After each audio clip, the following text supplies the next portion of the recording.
Cool. Welcome, everybody. Before we get started, we just want to share a little bit of our history. Agile in Color was born in 2020 as a result of the racial equity series that was run by the Agile Alliance. What triggered the racial equity series was really a lot of the things that were happening across the globe. To touch on a few, for example, the Not in My Name, the Me Too movements, etc., where agilists across the globe just wanted to do something and wanted to actually move into action. So a couple of guys met in one of the meeting rooms, and here we are today. So that is a brief history of Agile in Color. The organization itself, the overall goal for Agile in Color is to provide targeted career professional development opportunities for global people of color, members of the Agile community. This specific meetup, we are looking to give experienced and inexperienced speakers an opportunity to practice their talk. Their talk could be in preparation for a conference or in preparation for a conference in years to come. When we did some research, we found that people of color didn't submit to conferences because they were looking for a stage to practice before they wanted to appear in front of the so-called professionals.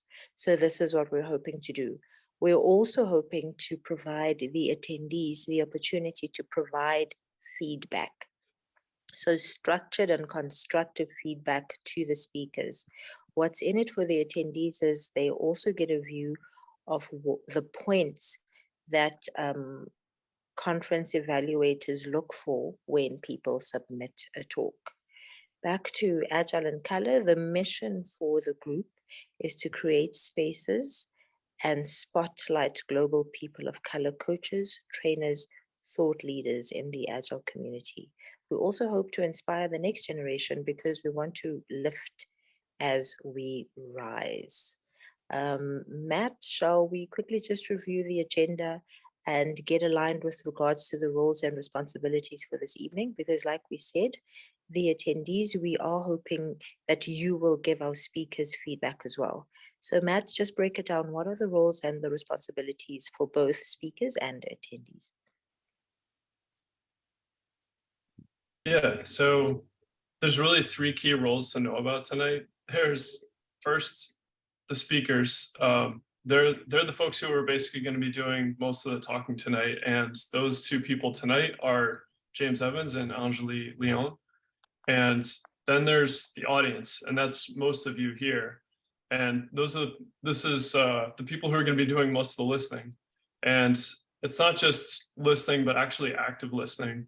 And one of the great things about this particular format is it's an opportunity to really be paying attention and remain engaged with what the speaker is saying and how they're saying it, and really be paying attention to what does it take to put together a great presentation, and really be thinking about all the different elements. And we'll be going through some of the elements that we'll be reviewing in just a moment.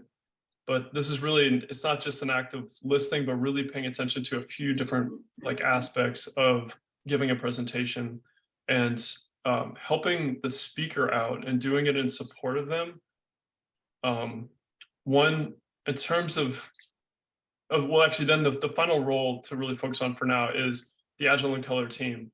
So there are several people here tonight, and if you are one of those people, if you'd be willing to raise your hand physically or acknowledge yourself in Zoom, let other people know who you are, because there's a lot of you here. And thank you all for being here in support of the group. It's awesome to have you all here. So these folks will be helping us and have been helping us get this meeting going tonight. And so it really takes a large, it takes a group of people just to put together a single event. Coming back to the audience responsibility number 2, in addition to the active listening, it's really thinking about the feedback surveys. This is one of the unique aspects of Colourful Voices. is that we're looking for you to provide feedback to the speakers. As I was saying, it's both an act of really supporting the person who's doing most of the talking tonight, giving a talk, and it's also a way for us to like grow our own awareness around what does it take to give a good talk? What are some of the approaches that are like, what are the possibilities when it comes to giving a talk? It can help expand our own awareness around the possibilities. Some of the categories that we're going to be going through for the feedback is, and we'll share these links to the Google Forms out later in the meeting. As you're listening to the talks, a few of the categories to be paying attention to are things like, how well did the speaker establish and maintain a connection with the audience? Did the speaker maintain a good pace? How audible was the speaker? Were they talking loud enough? How well did the speaker use the time available? If there were learning outcomes, were they achieved? And how well did the topic speak to those learning outcomes? And then more broadly, what went really well? And finally, what could have made the session better? What didn't go well? So these are some of the areas in which, like, specific areas that we're looking for feedback in, and that will be a part of the Google form that we'll be sending out later. And what we'll do is we will send the official form out towards the end of each presenter's talk. And our request is to, like, basically for you to be taking notes and remain engaged and actively listening to what's going on throughout the talks. Thanks, Matt.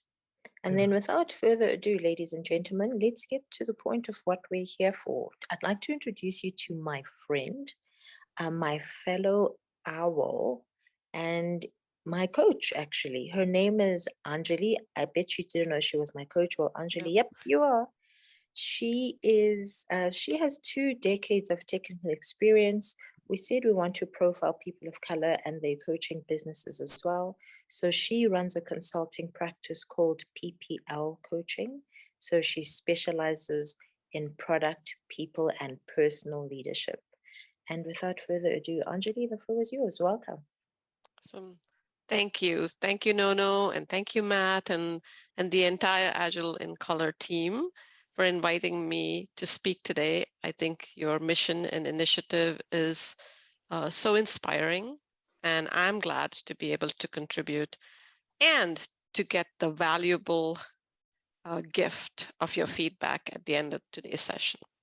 And Nono, thank you for that kind introduction. I actually did not know I was your coach, and you should know that you coach me as well in our conversations and interactions. So I guess the feeling is mutual. So today I come to you not as an accomplished Agilist or as a business owner who has her own consulting company, but as a fellow human who's going to be sharing her very human experience. So let me share my screen, if you will, and so we can kind of review the presentation as I go along. So today I'm going to be talking to you about my experience of the year 2021. So not that far, not that far off.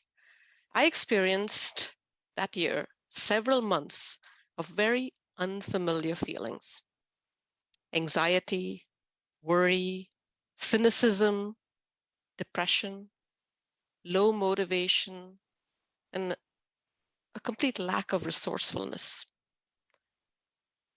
That experience really made me question my identity, and it changed my relationship with my brain. So it's that experience that I want to bring to you today, in hopes that, we make it normal to speak about our brain health as we do our physical health, and that we become more resourceful in helping ourselves and each other through it. So today's session I'm calling Building Resilience, Habits to Avert Uncertainty, Stress, and Anxiety. So to keep today's session, I know that we said that the speakers are going to be doing most of the talking, but I love to engage with my audience. And so today our engagement is going to not be only one way. I have an introvert-friendly way for us to engage. I'm going to use a tool called Mentimeter.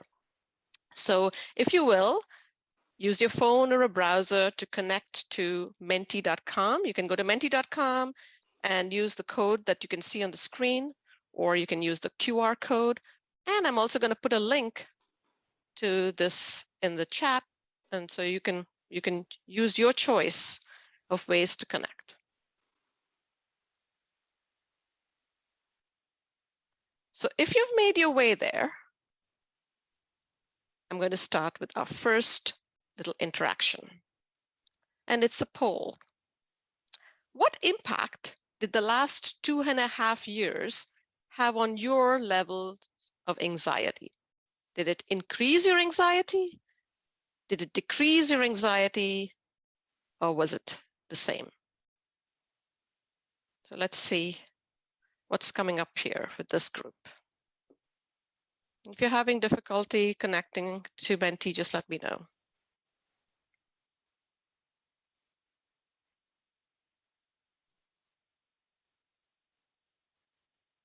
All right, we have a few responses here, and it looks like it has stabilized. So as you can see, this is not an unusual response. I'd say almost 90% of you have experienced an increased level of anxiety. My last talk had around the same, when I presented this previously, it had around the same percentage of people who responded that they had increased levels of anxiety. Let's take a look and see what some wider data showed. So this is a study done by the Kaiser Family Foundation back in December of 2020. And the two results here show the percentage of people who reported symptoms of anxiety and depressive disorder. The first image here shows different age groups. And you'll see here the youngest among us suffered the most, with 58.2% of people, 56.2 reporting higher levels of anxiety and depression. And when we look at that same report, comparing women and men, it showed that women in every single age category suffered from increased levels of anxiety and depression 20 points higher than their male counterparts. And this was early in the pandemic. More recent studies have shown that this number has slightly improved, but still nothing to boast about. And now we have new manifestations of our brain health.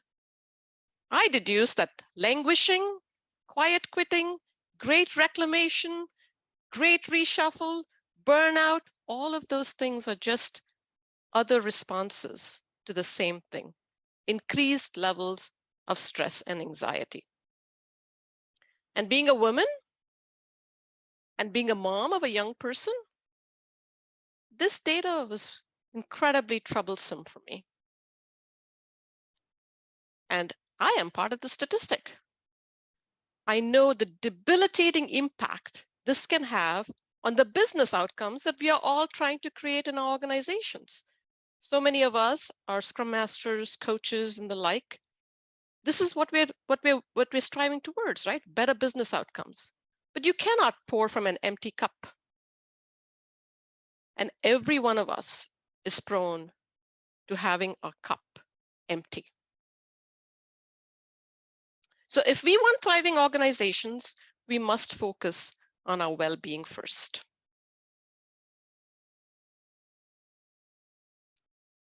I'm going to ask you another question. What increases your levels of anxiety? Why are there such increased levels of anxiety in the last 2.5 years? So I'm asking you to check all that apply from this list. And if there's more, you can check other as well.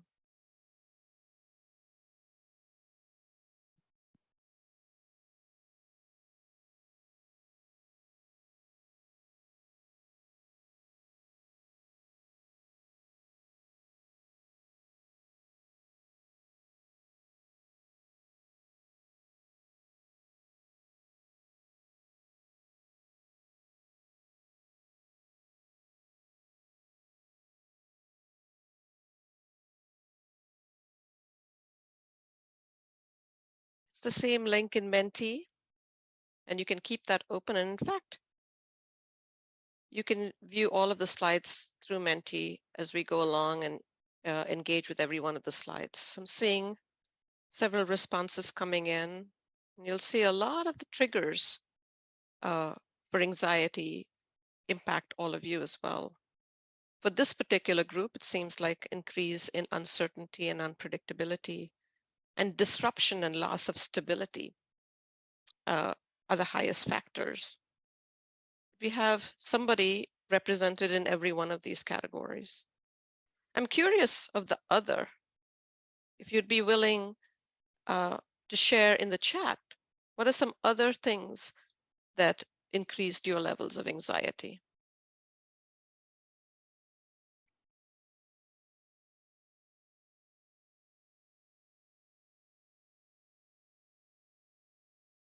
Anybody's willing to either say it out loud or add it to the chat, that would be wonderful. Office politics, yeah.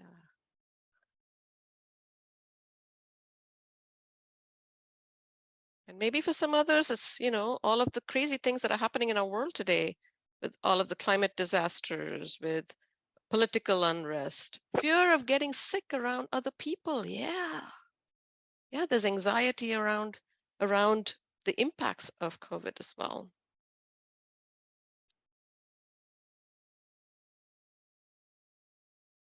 So I saw this a few years ago, and I started having a better understanding of what might be happening as we engage with the world that we're in today. So this curve shows our rate of technology innovation. So if you look at the blue line there, it shows the rate at which technology has been changing over the last several decades. And you'll see that this line is increasing exponentially, getting faster and faster and faster. We all kind of recognize this line now. It is, the COVID curve was very, very similar for several months. Now, the black line represents our rate of human adaptability. So while the first line is exponential, that black line is linear. And we have come to a point where our rate of human adaptability and the rate of technological change has crossed paths, where there's now a gap in our ability to adapt to change versus the rate at which technology is changing. But that rapid exponential curve of technology is not just limited to technology. Globalization, climate change, political unrest, I can go on and on, have similar curves. Pandemics have similar curves. So you can imagine that we are in a huge gap in terms of our ability to respond versus what is happening in the world today. Change is ripe for insecurity, uncertainty, instability, lack of control, all of those things that are triggers for anxiety. Let me tell you a little bit about my story. So leading up to the pandemic, I had a growing Agile practice that was starting to really get some momentum and start to thrive. And then the pandemic hit. And right when the pandemic hit, I had a huge adrenaline rush, like probably many of you, to cope with what was happening. We just thought it was going to be a 3-week event and we could figure it out. And then it became a 3-month event and we figured it out. And then when I realized there was no immediate end in sight, my temporary change in routine became a long-term disruption. The future of my business was uncertain. I questioned if the initial pause that my clients had asked for would turn into a stop. I felt like I had no control. And while all this was happening, I said, you know what? I got this. I'm going to pivot. I'm going to make it work. I had to make it work. So I worked on getting a class accredited through IC Agile, and I worked twice as hard for my client. While that was happening on the work front, on the domestic front, we were caring for an aging parent, and I kept feeling guilty that I was not doing enough.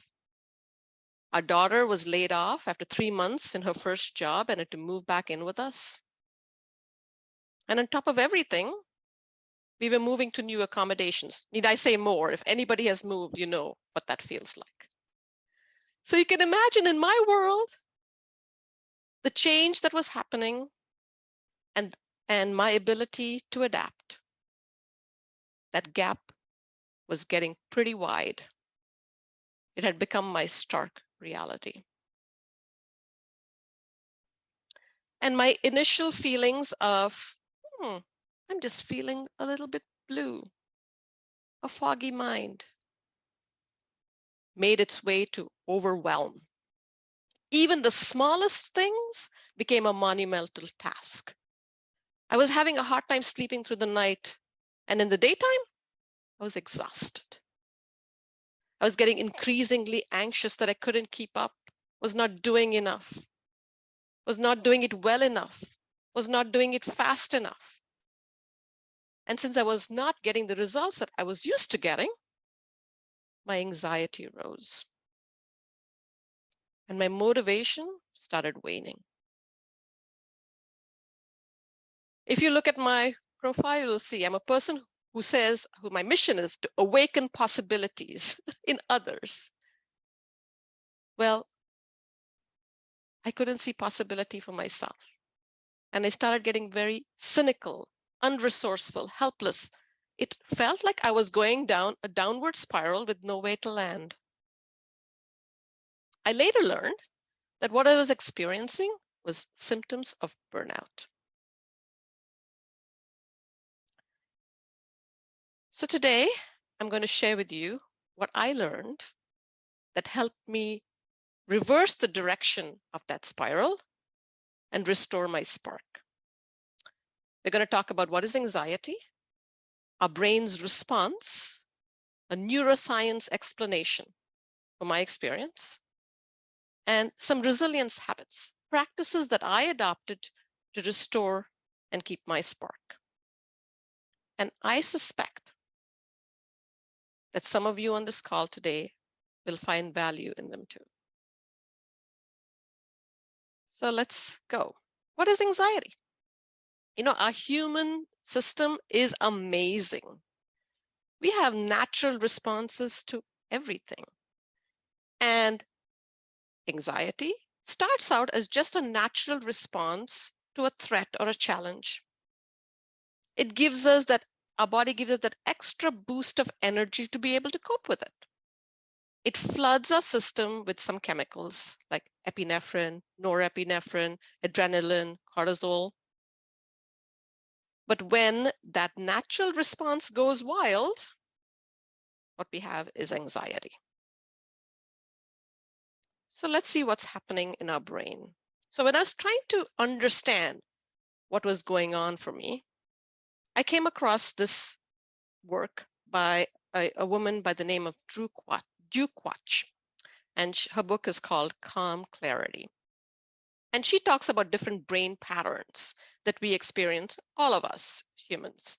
And she gave them some names. So there's one brain pattern that's a self-preservation pattern. So it gets triggered when we have a threat response. She calls this brain 1.0.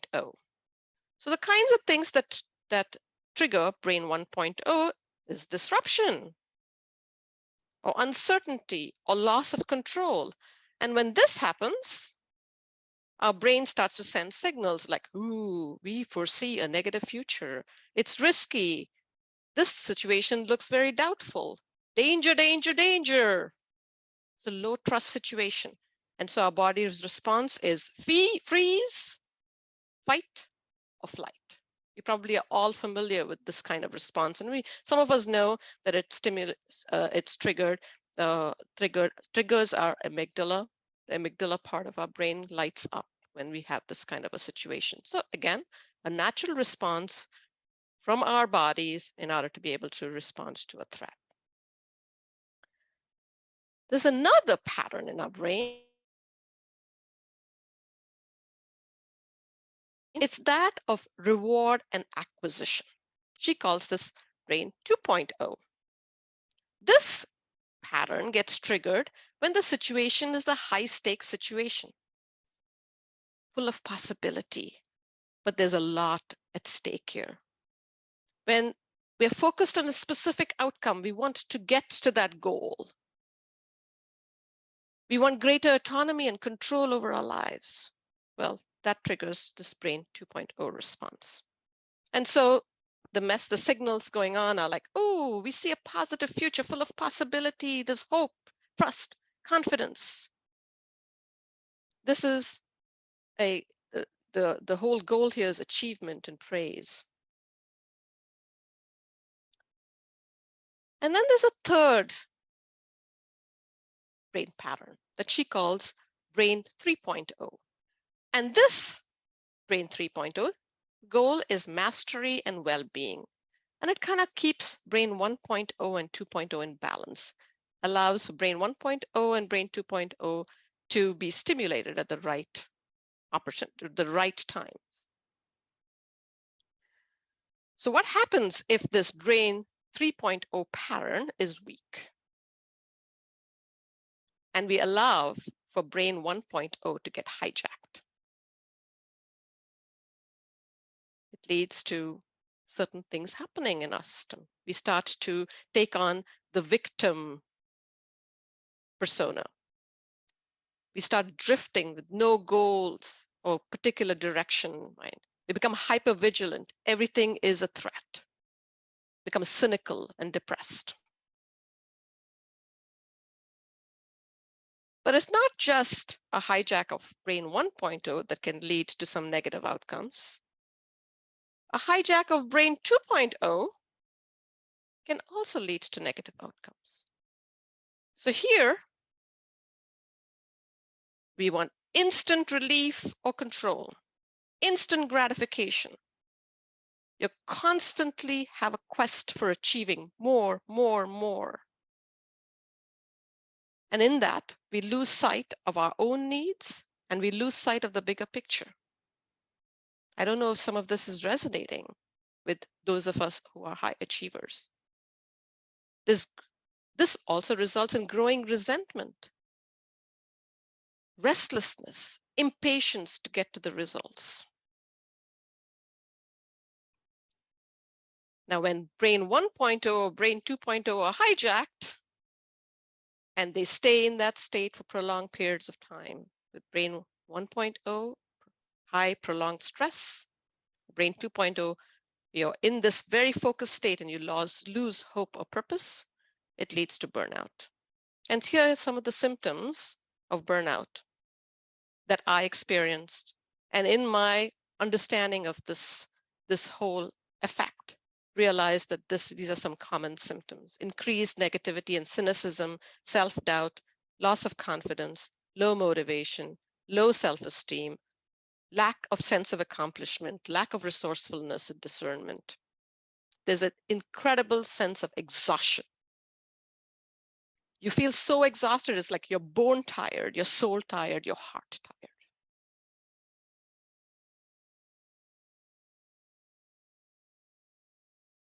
So we probably have not all experienced the whole intense burnout, and not being able to cope with anxiety eventually leads to this state. So I'm curious to hear from you, and you can just use Menti to add your responses.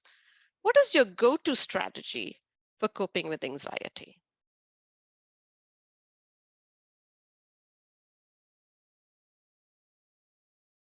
Exercise, running.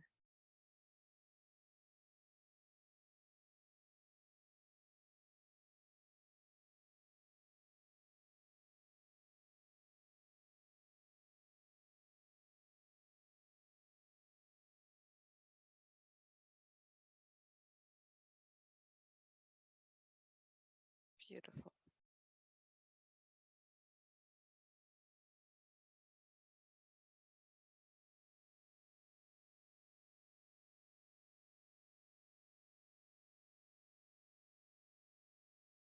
Music, I see some things coming in the chat. Music, spend time in prayer alone, and try to heal. Wonderful, wonderful. I am loving this group because you have developed some healthy strategies for coping with stress. But some of us also may overindulge in something, may have a strategy of eating, over drinking, drugs, smoking. Some people cope with binge watching of TV. Some people are looking for more and more praise, busy putting things out there to get some likes on social media. But wonderful, good coping strategies here that I'm going to be talking a little bit about going forward. So it's good that you're already, you're well on your way to building those resilience muscles. So that's what we're looking to do. We're looking to build some strategies in order to be able to absorb the stress and then be able to release it. So if you think about a stress ball, you know how when we apply pressure to a stress ball, it kind of like gets compressed, but then when we release it, it knows how to get back to its original shape.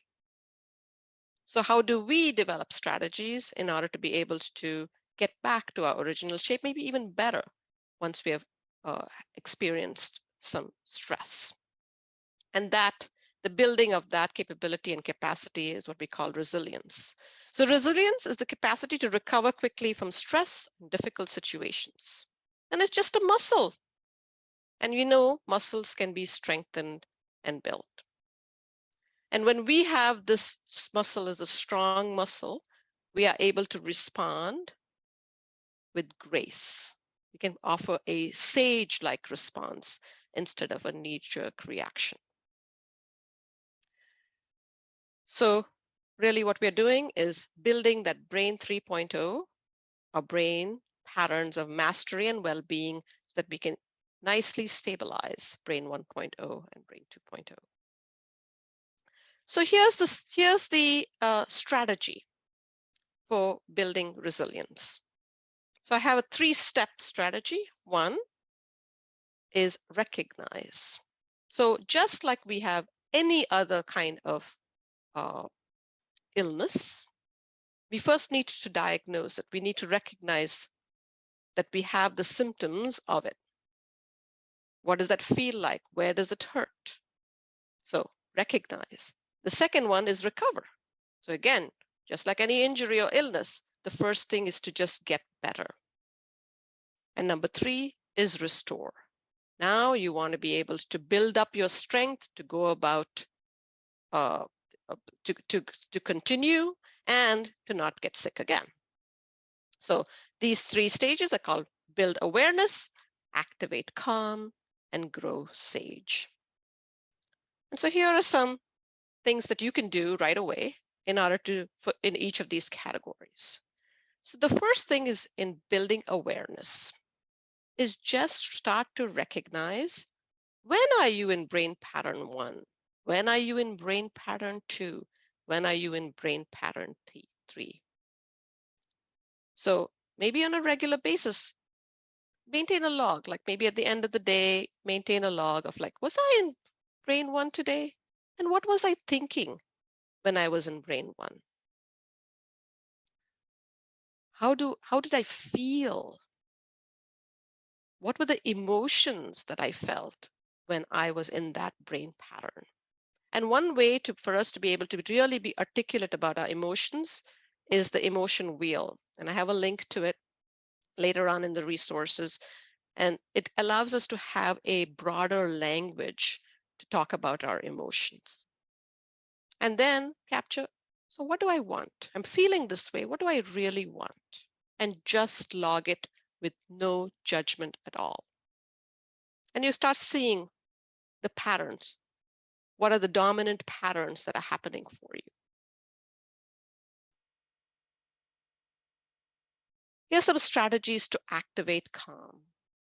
So now that you've noticed these patterns, the first strategy that really was a big aha moment for me, because when I was trying to regain my spark, I was busy trying to, kind of do things, overcome stuff, figure out what do I need to do? Do I need to go to yoga? Do I need to go, to the doctor? Do I need to take supplements? Do I need to do this? Do I need to do that?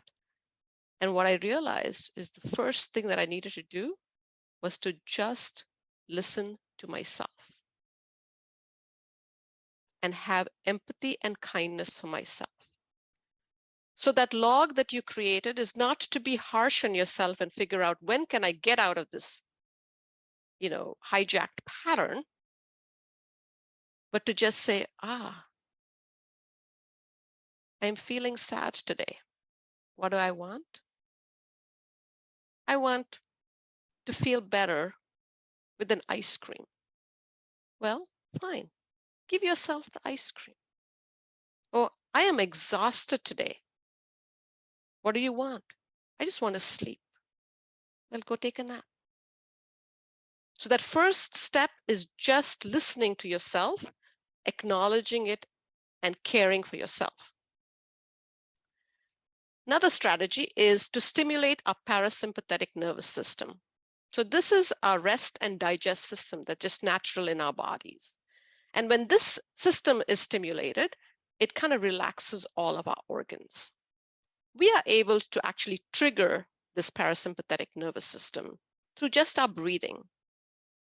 So you might have heard people say, take 3 deep breaths when you're anxious. And those 3 deep breaths are really stimulating the parasympathetic nervous system. So they're deep abdominal breaths. So you breathe so that you blow out your belly like a balloon and then breathe back out. And that triggers that calming system. And a third strategy, sometimes you're just restless. You can kind of feel it in your body. The stress hormones in your body are just too much and they need to be dissipated. And in this case, you need to do something, some activity to increase your heart rate. So go for a run, go for a walk, do exercise, which so many of you use that strategy in order to be able to release your anxiety and stress. Really good strategy, but there are a couple more here for you to avail of as well. So activate calm. And then once you are settled, once you feel calmer, now you're much more resourceful to grow the muscle so that you continue to be resilient. So we're going to grow our sage. And here are some strategies for that, some practices. The first one is get plenty of quality sleep. We take this one for granted. Sleep is the foundation of all of our well-being, our physical, mental, spiritual well-being. And so it means 7 to 9 hours of quality sleep a night is what most adults need. So figure out a way to get that. Strengthen the tend and befriend system. So for any of you who have been through any kind of crisis, probably know what happens in our community as we're kind of working through the crisis. Everybody kind of comes together. They support each other. We don't heal in isolation. We heal in community. So to build resilience, don't just wait for a crisis to happen to tap into that community. Nurture it as we go along. So invite a friend to lunch, invite a friend to tea, go out for a walk with a friend. I cannot even tell you how important my female friends were in my own recovery.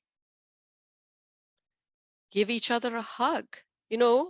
I heard that we need 11 hugs a day. We need to be giving more hugs, even if it's 1 or 2 to start with. Be kind and generous. The thing behind me says, you never regret being kind to yourself and to others. Do something nice for somebody else. Again, it just kind of builds the tend and befriend system. Create flow. This for us Agilists should be quite familiar. So whenever there's something, before something becomes overwhelming, we know how to deal with it. break it down into small, manageable, achievable pieces, work on a few things at a time, celebrate each thing that's completed, and make little improvements as we go. Agile is a resilience strategy. And last but not least, exercise your imagination and creativity. Many times when we are anxious, we lose our resourcefulness. We can't figure our way out. We get stuck. But if we exercise our ability to think through options, to stimulate our imagination, we become more resourceful. So it's as simple as playing a board game with your family or friends, drawing, listening to music, playing an instrument, learning something new. Simple, simple things that enable you to build the resilience and strengthen your resilience muscles. So there, I hope that you have enough strategies to get yourself started. Here are the resources that I used for this talk. They inspired this talk. I borrowed resources from each of these areas for this talk today. So feel free to expand your own understanding of this topic through these resources. So there's a book, Calm Clarity, from Duke Watch that I mentioned, and she talks about Brain 1.0, 2.0, and 3.0. If you all haven't looked at this Coursera class called The Science of Wellbeing by Laurie Santos, it's a free class through Coursera. Incredible. It's apparently the most popular class at Yale University. And then down here is the link to the emotion and feeling wheel. So to get yourself a little more familiar and expand your language around our feelings and our emotion. So as we wrap up today, I want to say thank you so much for being here today and for participating in today's session and for adding your commentary as we went along in Mentimeter. I'm curious, what is your one takeaway from today's session? What are you leaving here with? And you can add it to the Menti tool.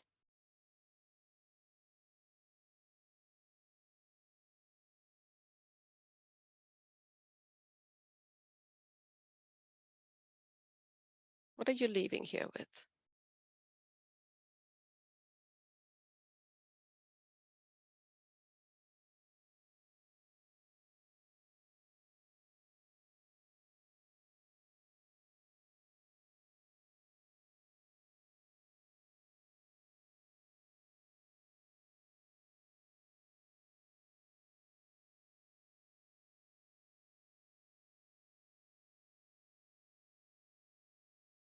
Wonderful. Yeah, it's an investment. So investment well worth it. You are worth it. People say that, but it's true. If we are not caring for ourselves, we cannot do anything for anybody else. Yeah, resilience comes with loving ourselves first. Need to recharge to regain balance. Listen to yourself. It's possible to uncover reasons for and reverse some of how we are feeling. Absolutely. Absolutely. I'm so grateful that I have the opportunity to come and share this with all of you, because 1 year ago, I didn't think that I would be able to. So this opportunity is huge for me, and I'm so grateful that I was able to regain my spark in the process. So thank you all. I do want to share that I also, with some colleagues of mine, started an initiative called Hit Refresh. So every first and third Wednesday of a month at noon Eastern, we get together to practice a resilience practice. And you just come as you are. You don't have to even turn your cameras on if you don't want to. And just come for 20 minutes. We have one of those practices, and my friends have even more that we bring to the table, and every time we practice one of them. Matt? Yeah, okay. So Deanne, it's interesting. I've actually shared the story a couple times because it has changed over the years. When I first started my own independent practice. Agile was a pragmatic way of working through projects in my mind. So it stood for pragmatic project leadership. And over the course of time, I have evolved my own understanding of what Agile really means to me. And so today it stands for purposeful professional leadership. But anyone who knows me knows I'm a huge people person. So I just go by PPL Coach. So the PPL, often I don't even expand what it stands for. I just go by PPL Coach. But it currently stands for Purposeful Professional Leadership. Thank you for asking. We are going to transition over to James Evans, who will be giving our second talk of the evening. I believe that the title of it is "It's the Growth for Me." And one of the things that James shared with us is that you help previously incarcerated students navigate their new normal, and you're a mentor. And James, I was just curious to hear real quick, like what's been one of the highlights from that work that you do? The biggest highlight is understanding that there is a lot of similarities there. These are people that are learning their new spaces as we're learning new challenges, how to navigate those spaces. They're looking for voices. They're looking for input, just as we are. So I saw that similarity there. And I also saw the need to find people that were like-minded and they felt safe with. And creating that experience for them is what helps me as an individual. It helps them as individuals, and collectively we have an opportunity to grow as a mentor and mentee and as individuals. That's the biggest takeaway, and it's one that they take with me in my life space as well as in my workspace. For us that are Agilists, we work with teams, and we know we promote that psychological safety. We work towards building that and finding those necessary paths and different pathways of creating that psychological safety, not only for them, but for yourself. The biggest takeaway for me is just that, Matt. Thanks, James. You're Yeah, welcome. I think mentorship is something that, like, personally, I've been really grateful when I have found like really great mentors, and sometimes it can be frustrating when I don't have one. So yeah, I think it's really amazing that you do that kind of work outside of your day job. Well, with that, I'll turn it over to you, and please take it away whenever you're ready. Thank you.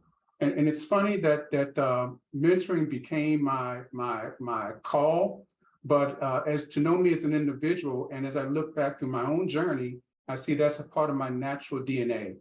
Good afternoon, good evening, everyone. My name is James, and what I'd like to do is share a little bit about myself and continue to grow myself as a presenter.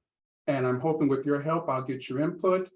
I'll get to share some experiences and learn from you, not only as professionals, but as people of color as well. So what I'd like to do is walk you through about 4 different areas of my life. We're going to spend a little time talking about my early life, my work life, a little bit of my current life, and more importantly, the things that pull me here together with you all today. So give you a bit of a snapshot of my early life. I was born in the 60s. I'm a Gemini, for anyone that's interested in that sort of thing. My Myers-Briggs is I'm an INTJ, and my Enneagram is a 9. I come from a family of nurturers. I'll give you a quick example of that. Our home was a home where we were emergency foster care home. So in the event that there were children that were in danger at your 1 or 2 o'clock in the morning, we were one of those homes that these kids were taken to. So what that did was create the opportunity for me to learn and grow. And little did I know, it was part of my DNA. There's 6 of us. I'm the oldest, single mom. And if I were to ask myself, what's the biggest seed that was planted for me as a child is this, and it still rings in my head today, is you never tell yourself no, you let others tell you no. Little did I know that little seed, which was just a seed at the time, would grow and continue to grow and which is the essence behind my my title of my speech, is that continued to grow for me as an individual, and it's transpired through all of my life now, which takes me into my working life. I'm a postal retiree. I started at the post office in 1984, and I continued to grow my skills over those 33 years to full retirement, and I continued to grow my skills in various spaces. I started out in mail processing. Then I went into the person you bought your stamps from. I was that person you bought your stamps from for a while. Went back inside, and I continued to grow my skills in various areas: Java programmer, systems analyst, service management. And I finally landed into the Agile space, where towards the end I became a Agile coach and then a Scrum Master. Being a child of the 80s, and that was my working life, I was also part of the affirmative action space. So we got opportunities to be in different places and grow our skills, but little did I know, and I learned real time, the difference between having a place at the table and having a voice at the table. I learned that big difference there, and that was one of those things what I learned as I continued to grow, how to recognize that difference, and we call that now pivot or persevere. But using that as part of my conversations, I learned to look at situations and say, this is not something that I can continue to grow in because it's just not working. I am just a place at a table. And I continue to pivot and persevere. I continue to grow my skills until retirement in 2017. And then I move into my current life. Along the way, I've been a lifelong learner, continue to grow my skills, have a master's in information systems management, 13 certifications. My specialty is enterprise coaching. I'm in the business agility space, work with multiple companies here in St. Louis, Missouri, where I live, pharmaceutical, agricultural, public utility company. And I finally decided to, by my choice, to join Accenture, where I'm a business agility manager now.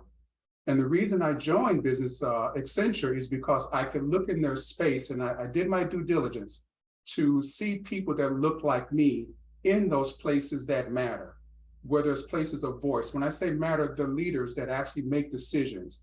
I wanted to be that person, and I wanted to make sure that I had a opportunity, a real opportunity to contribute, and I could see that in the journey of those above me as I looked up the chain. So that was the reason that I joined Accenture. A little bit more about my current life. In addition to working at Accenture in my daytime, I also work with lean startups. So you're sensing the growth here, but you're also sensing that connection with people. There's always people involved, and I didn't know that was part of who I was until later. I should have known it, but I didn't. So it's that whole journey of growth. And I said, well, you know what? I really like people, which would explain why I constantly challenged myself and grew in other places and disregarded other spaces. For instance, Java programmer, good job, but there was something missing with just doing programming and throwing code over the wall. I missed that human interaction. That was part of who I was, so I gravitated back towards that. So Lean Startup is another example of that. I'm working with startups. They're in the sense they're starting their dream jobs, their dream journeys. It's my job to help them understand that space, help them understand their innovator's bias. It's that continued growth for me, and now it's continued to grow in other places. As Matt mentioned earlier, I work with previously incarcerated individuals in their new normal. So I help them to develop their resumes. I help them with their coping mechanisms. I help them with their triggers on what's going to happen as they face these new jobs and how they feel about themselves. So it's pretty important to me. That's my current life. Now I'll talk a little bit about why I'm here. Well, it's that continued growth. It's being able to give back to people that look like me, grow like me, and that's the important thing for me. And I'm hoping that you all will see value in that as well. And we learn from each other. And we continue to grow as individuals, as humans, as professionals. And it's a dream realized. If I take you back to the affirmative action, I learned there that sometimes you can have that that place at the table, but not a voice. So this way, I am in a space where I can help lend my voice to others, help you magnify your voices, help you bounce ideas, get it out of your own head, and hear others that have gone through that journey. And also preparing for my first facilitation presentation at Agile Conference 2023. That's the purpose of this, to exercise this, my facilitation, continue to get myself in front of people, share my story, and hopefully learn from you if you're willing to share your story with me as well. It's been an amazing opportunity for me. The way that this happened was, as I continue to challenge myself after Agile 2022, I realized that this has been a calling for me, but sometimes we stop ourselves. You know, we can look and listen to our heads and we come up with a million justifications as to why we don't do something. So finally this year, after this last Agile conference, I said, why have I not done this? I've been doing these things forever, but as it turns out, I was building up that momentum, that courage, and getting myself in a space where I was ready to move to that next level. This is that next level here. Another thing about myself is one of the things that drives me is my mantra, which takes me back to my mission St. Louis. I've gone to multiple NA meetings, Narcotics Anonymous meetings with my mentees, and that's where I learned something called a serenity prayer. And what I've done with that is taken it as part of my day-to-day. And it's so, it's become part of who I am. I've taken that from a spiritual sense and put it into a life sense. How do I accept the things I cannot change? What does that mean for me? How do I go through this? Is it me? Is it the situation? Is it a little bit of both? Is it a relationship?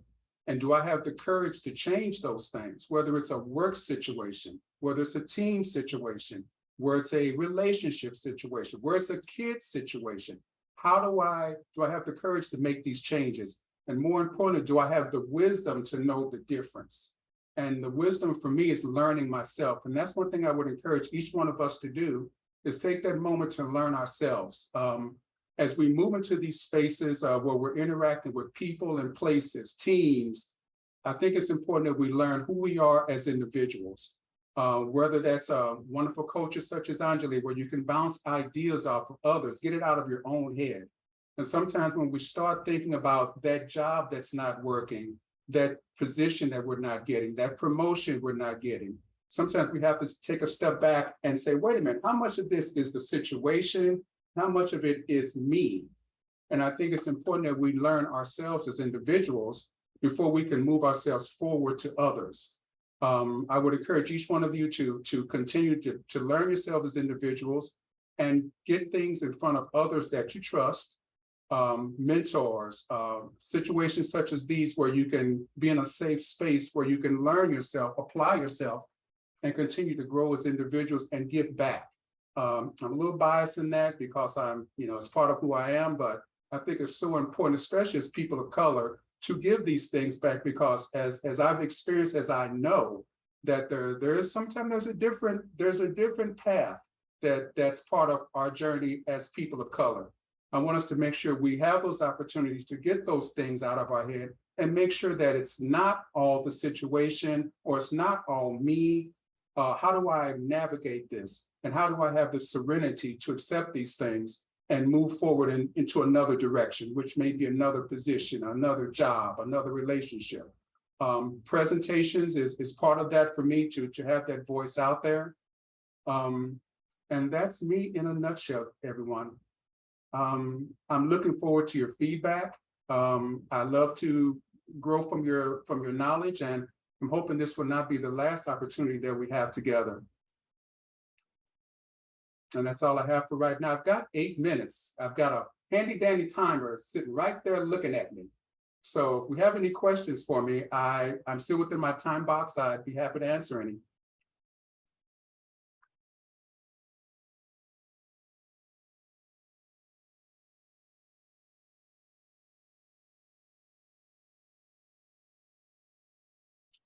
Thank you. I have a question, James. Yeah. I'm curious about what sparked your pursuit of Agile like when you were at the US Postal Service, what was it that you saw that you felt you wanted to pursue Agile? It was a good combination of systems and people. So I had an opportunity to understand systems, Scrum, Agile. There was a methodology there that satisfied the system side of my head. Remember, as a Java programmer, so I liked that structured approach in some things, but also like people. So it gave me an opportunity to have a system at hand, but then also the people side too. In all my other spaces, it was one or the other. And that was the space where I could see myself as a combination of the two, start as a Scrum Master, and that continued growth, like, I think I like Agile coaching now too. But it was that mixed together that was a good fit for me. Great, thank you. Thank you. James, I share your, I think a few things in common, but particularly the serenity prayer. And I was curious, is there any tips you can give us on wisdom to be able to distinguish about, between the things that we can change and the things that we have to accept? It's important to first know yourself. We have to look within ourselves and say, is this something that I cannot change? And the first thing we want to do is look inside ourselves. Maybe the change should just be within. Maybe it's how we're looking at something, which is causing us to have issues with that particular situation. So the first step is to look within ourselves, do our due diligence. And it's a lot harder than it sounds, because sometimes that involves getting others involved, someone that you trust, someone to get it out of your own head. I call it a dryer. So think of, you have these thoughts in your head, it's a dryer, they're spinning and spinning and spinning, they're just getting hotter and hotter. So you just want to get that out of your head and say, this is how I'm feeling about this. What are your thoughts about this? And then it's someone you trust too. As we all know, everybody's not your friend, but you have a couple of good people that are there just for you. And you bounce those ideas off of them, and then that helps you to make those decisions around, well, this is real. This is not me looking at it the wrong way. I've done my due diligence as an individual. I've sought first to understand from that person. I've checked all these boxes, and now I have to do something different. And do we have the courage to do something different? Because sometimes that's unlearning and relearning. Sometimes that's moving into a new territory. We know how hard change is. Sometimes it's better just to stick where we are. And making that change is hard within itself, but that's my approach, is to do my internal due diligence, bounce it off others, and then be prepared to make those decisions that happen as a result of that. Thank you. Thanks, Anjali.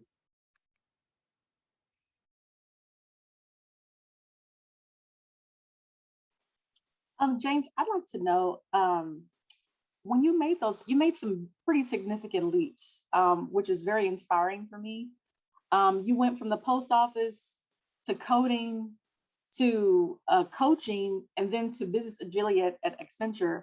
I'd like to know, because you've spoken very passionately about mentors and needing someone in your corner and knowing whether it's you or just your environment. How did you first come to know that, number one, you could make the jump to these other much more higher, more responsibility laden positions, but who was in your corner? And can you speak a little bit more about that mentorship? I have a coach. It's been a life coach of mine that I bounced ideas off of. But it goes back to understanding your terrain and understanding what impacts you at your DNA level. I continued to try, and believe me, it wasn't a straight path. There was a lot of stops and starts in there in terms of different positions. I just gave you the high ones. There was I was a systems analyst for a while. Didn't like that at all. International accounting. I'm not a numbers guy. Didn't know that till I got into it. Even though I took Calc 1, 2s, and 3s, I'm not a numbers guy. So it's going through all these different journeys where when you see something that works for you, it speaks to you at your core level, but it's only because you've gone through other things and you know yourself. The business agility, of course, with Accenture, the I like to think of that as not them choosing me, it was me choosing them. Because I had the credentials, I knew I could go other places, but I like what they brought to the table and how it resonated for me. Business agility fits into my overall goal. Is as an enterprise coach, my next level is to work more with executives. So I'm looking at that business agility, and I'm building myself out more horizontally. So I'm doing more things that will manifest that for me. And that's only because I've through trial and tribulation, I've learned the things that work for me. I know how to navigate my space, and I know how to persevere and pivot if need be. There's snaps over the twist on that one. I know how to persevere and pivot. That's key right there. Good stuff. Thank you. You're welcome. Thank you so much, James, for that talk. And it's just amazing to see the different examples of like, it's one thing I really appreciate about both what Anjali shared earlier and James shared is that there's really more than one way to give a great talk. And yeah, I just want to thank you both